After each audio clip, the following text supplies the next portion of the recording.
الرحمن الرحیم.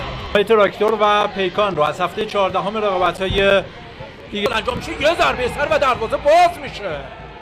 گل برای پیکان به ثمر میرسه و پیکانی ها 1-0 جلو میافتن. گل اول بازی رو رقم بزنه. پیکان هجومی تر شروع کرده بود و میل به حمله بیشتری داشت.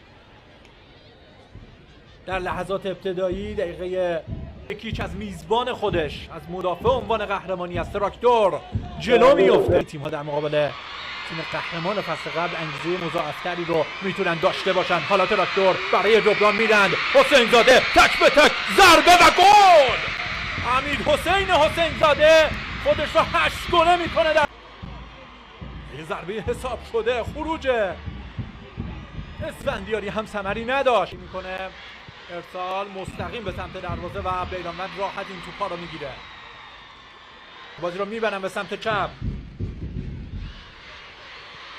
یه حرکت خوب، پرتعداد در حمله شرکت میکنن. ترابی میتونه ضربه رو بزنه. ضربه رو هم عالی میزنه. دفع عالی دروازه‌بان. در برگشت دوباره بازیکن تراکتور هاشم نژاد رو پای چپش است. دوباره تو سر توپ میزنه. باید بفرسته. این کار رو انجام میده. مدافعان پرتعداد پیکان باز هم توپ رو برمیگردونن. حملات تراکتور ادامه داره. داخل محوطه جریمه دوماگوی تک نجفی.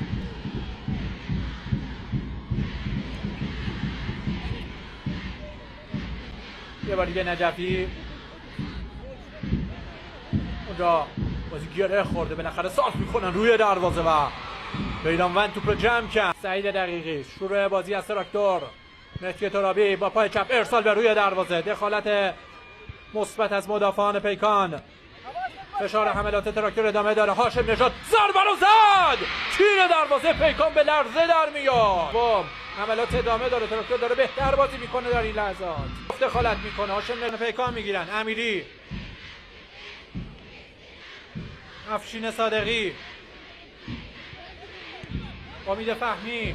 ریبل سرپای عالی از این بازیکن. وارد محوطه جریمه شده. پاس در عرض و دستی از نمای پشت دروازه. ضربه دیدنی که زد. نه اصلا اسفندیاری نرسیده بود به توپ و موسی هالیلوویچ عجب پاسی رو داد. تیبور هالیلوویچ. حالا این بار دانیال. پاس خوب به داخل محوطه جریمه. فرصت عالی. ضربه که زده شد و گل. بالاخره دروازه باز میشه. مهدی هاشم نژاد هست که موفق میشه دروازه رو باز بکنه و تراکتور برای اولین بار در این بازی جلو میفته.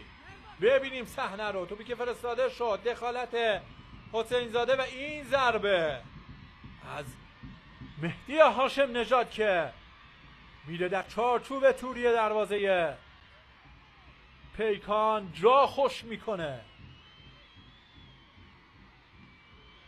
صحنه گل از زوایای مختلف.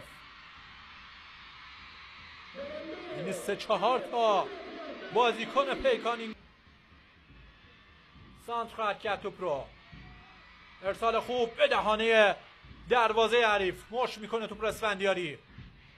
مراقب ضد حملات زننده ضربه کرنر کنارش هست. ارسال هالیلوویچ به دهانه دروازه. یه ضربه خطرناک. سانتر خوبی رو انجام داد. به تیر یک خودش رو رسوند دوماگوی. وقت اضافه 10 دقیقه درسته. توقف زیاد داشتیم ولی خب 12 دقیقه هم کمی عجیب بود. دوماگوی ضربه رو میزنه. عالی هم میزنه و سیو خوب از اسفندیاری. تیم تراکتور و پیکان. حالا باید توپ فرستاده بشه به روی دروازه. ارسال به دهانه دروازه. خلیل زاده یه ضربه سر از مقابل بازیکن همدستم عبور کرد.